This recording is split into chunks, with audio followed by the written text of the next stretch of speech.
అటు చీకటి కాదు, ఇటు వెలుగు కాదు. సందిగ్ధ సమయం. చావు బతుకుల్లో ఉన్న చింతామణి పరిస్థితుల్లో మార్పేమీ లేదు. ఆ రాజ్యం, ఆమె తల్లిదండ్రులు, అందరి భవిష్యత్తు ఆశలు ఆ బిడ్డ మీదే ఉన్నాయి.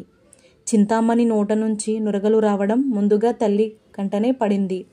ఆమె గుండెలు బాదుకుంటూ, అయ్యో, బిడ్డ నురగలు కక్కుతుందండి, ఇంకేముంది, నా బిడ్డ లేకుండా నేను బతకలేనండి అంటూ గొల్లుగొల్లున ఏడవసాగింది. వైద్యుడు చింతామణి నాడి చూసి పెదవి విరిచాడు. అతని ముఖం వెలవెలబోయింది. అది గమనించిన మంజులాదేవి హృదయం పగిలిపోయింది. నేను పాపిని, బతకకూడదు అని గునుక్కుంటూ లేచి వేగంగా అక్కడి నుంచి వెళ్ళిపోసాగింది. ధర్మపాలుడు, ధీమంతుడు, కొందరు పరిచారకులు ఆమెను అనుసరించారు. కీర్తికాముడు తల తిరిగిపోయింది. పాదాల కింద నేల పాతాళంలోకి జారిపోతున్నట్లవుతుంది. కళ్ళు పచ్చబారుతూ ప్రపంచమే అంధకార బంధురం అవుతోంది.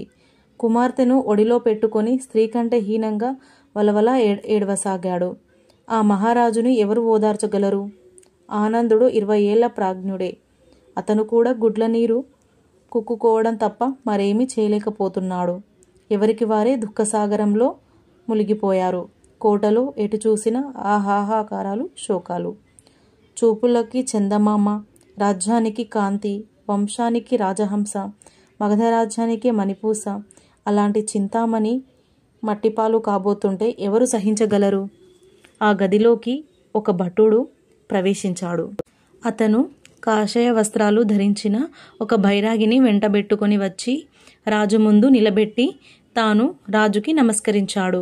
ప్రభు, రక్షక భటులు ఈ సన్యాసిని అనుమానించి గత రాత్రంతా ఖైదులో ఉంచారు. ఇతనికి వైద్యం తెలుసట, అందుకని తీసుకువచ్చాను అన్నాడు. అది వినగానే కీర్తికాముడు ఒడిలోని బిడ్డను పాన్పు మీద పడుకోబెట్టి లేచి సన్యాసికి నమస్కరిస్తూ, స్వామి, నగర పాలకులు ఆచారం పేరిట చేసిన అపరాధాన్ని మన్నించండి. నేనీ దేశపు రాజుని. నా పేరు కీర్తికాముడు. ఈ బిడ్డ నా కూతురు చింతామణి. ప్రాణాలు కోల్పోయినట్లుంది అన్నాడు విచారం నిండిన కంఠంతో. బైరాగి ఆమె నాడిని పరీక్షించి, లేదు, కొనప్రాణం ఇంకా ఉంది అన్నాడు. దానితో రాజుకి, మిగిలిన వారికి కూడా ఆశ రెక్కెత్తింది. బైరాగి చింతామణి కాళ్ళు చేతులు తాకుతూ పరిశీలిస్తున్నాడు. ఈ సంతోష వార్తని మంజులాదేవికి చెప్పడానికి ఒక పరిచారిక పరుగు పరుగున వెళ్ళింది.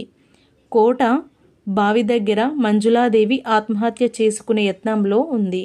ఆమెను వారించడానికి అందరూ కష్టపడుతున్నారు. ఎందరూ ఎన్ని విధాల చెప్పినా ఆమె చెవికి ఎక్కడం లేదు.